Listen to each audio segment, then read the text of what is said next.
పెళ్ళి చేసుకున్నాం, టూర్లకు పోవాలి, అదే కొంతమంది ఉంటారు కదా అటు జల్సాలు చేయాలి, డబ్బులన్నీ మంచి ఇట్లా.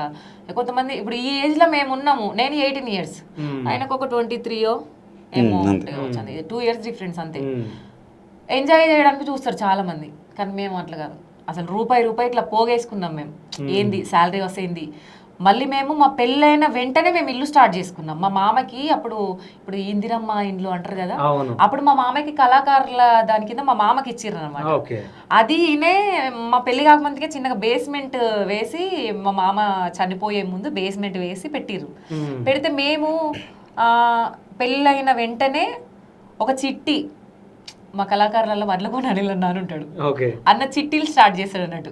మాది ఏంటంటే ఇప్పుడు నెలకు కట్టేది అలా కాదు, మాకు శాలరీస్ ఏంటంటే కొంచెం ఇట్లా అటు ఇటు అవుతాయి కదా, ఇక పడ్డప్పుడే మేము చిట్టి వేసుకోవాలి. అట్లా ఒక చిట్టి వేసి 1,00,000 రూపాయల చిట్టితోటి మేము ఇల్లు స్టార్ట్ చేసినాం. 1,00,000 రూపాయల చిట్టితోటే